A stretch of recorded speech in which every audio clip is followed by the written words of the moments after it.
Good morning. It really felt like in an instant everything changed. Hard to even comprehend the brutality that unfolded last weekend at the hands of members of Hamas, a militant Palestinian terror group hell-bent on hurting the people of Israel. How did the plan go undetected, and how should the U.S. and the world respond? We're putting those questions and others to a U.S. representative, our U.S. representative, Joe Courtney of Connecticut's 2nd District. He serves on the House Armed Services Committee. Congressman Courtney, thank you for being with us. We said everything changes in a second. That's how we led into this. Did you feel that way when you heard this news, that this would be a moment in history that we may look back on as being a momentous one? Absolutely. The magnitude and the intensity of this attack far surpassed anything that we've seen in recent history. And unfortunately, sadly, violence around Gaza has been sort of a recurring phenomenon. But this one is just of a totally different level and magnitude. There's no question that there's going to be lots of questions asked about the intelligence failure which happened here, both in terms of Mossad, the Israeli intelligence. We work very closely with them in terms of our folks. So, but that's really for now, going to wait, because right now it's really about trying to address the violence, recover, hostages, and help, frankly, American citizens and dual nationals who, again, are calling my office as well as other members, trying to get information and help. So like you say, the intelligence will have to wait to figure out how an attack like this was missed. But to have so many facets, and we seem to keep learning, we talked about the horrors, but even the tactics that were used, so many different ways that this attack unfolded. So what's the immediate aspect? What's the immediate response that the United States and Congress has to deal with as far as what happens in the short term? So again, President Biden, has, and his administration, they've been over to the Hill. We are still having briefings. The Armed Services Committee staff is, daily getting updates in terms of different military assistance issues. The existing authorities the president has allowed, replenishment of missile interceptors, which is the #1 ask from the Israeli military and the Israeli government. Those are already on the ground there, and more is coming. There is going to be an end to this, though, in terms of just, what has already been approved by Congress in last year's defense bill and last year's defense budget.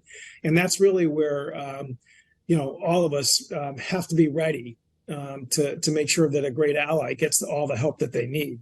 Well, certainly not just Israel, but there are many crises, Ukraine, there's many other crises around the world. So as you get through that funding, we know that there's a stalemate as a new leader of Congress, a new leader of the House, a new speaker is chosen on the Republican side. We've seen that over the last week. So what has to happen to get things moving?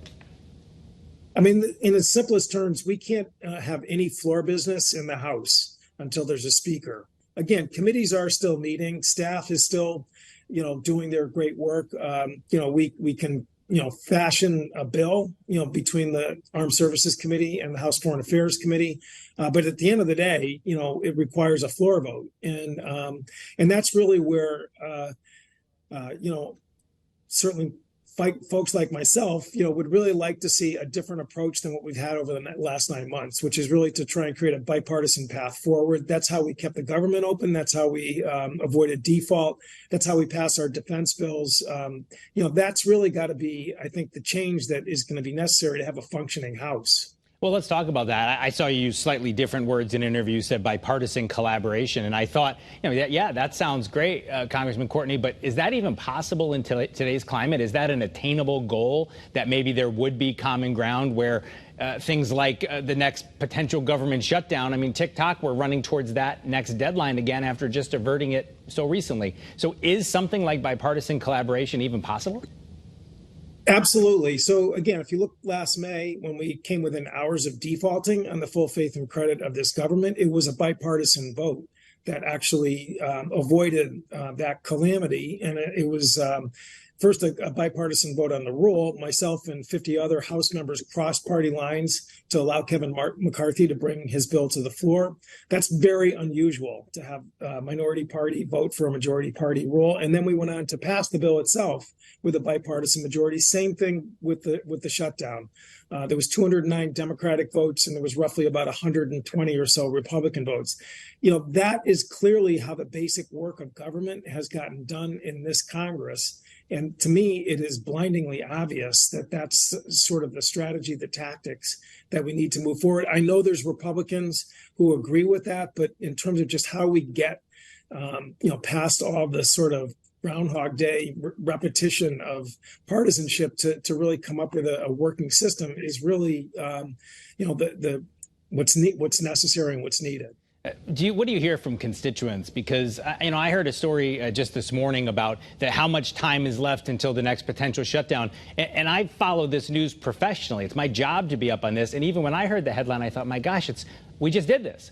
And what are just the average Joe who's maybe picking up the New London Day and reading about this thinking, wait, we're counting down to another potential shutdown? And especially in your district, between the Coast Guard Academy and the sub base and all the other things that might be impacted. So what do constituents say to you, Congressman? So they follow this very closely. Again, short-term CRs have been very commonplace, actually, honestly, over the last decade or so. But when we passed the last one, it was with the intention of having us complete a full budget, a full omnibus for fiscal year 2024.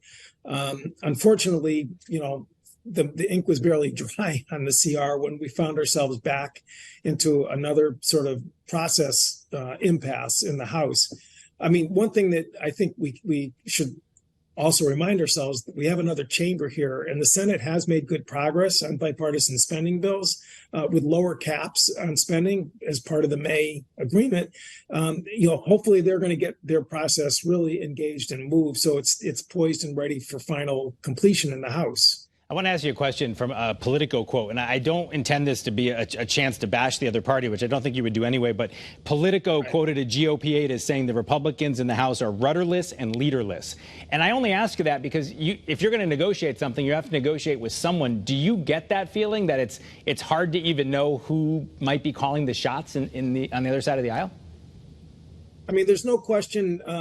The description of what's going on in their caucus meetings is not pretty. I will say this, that there are good people who chair committees that I sit on and who are still, want to do the basic meat and potatoes of government. So, it's that faction which kept the government open, that avoided default. And that's really the group that I think we have to, at the end of the day, coalesce with.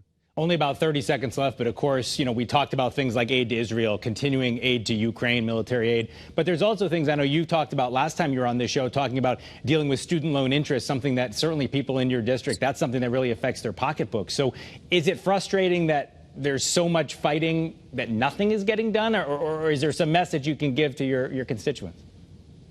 Well, first of all, October 1 is when debt payments restarted, and that's a big bite out of people's wallets. There are solutions to it. I have a bill to eliminate interest on the monthly payments, which I think has gotten actually a good bipartisan response. Unfortunately, like you said, that just gets totally overwhelmed by the hurricane of the impasse. All right. Well, we're going to continue to watch that, continue to watch Israel. And as you said, the inquiry into what happened and how this was missed, that'll happen. And I'm sure in your seat dealing with armed services, we'll hear more from you on that. We appreciate you being here. We look forward to having you back.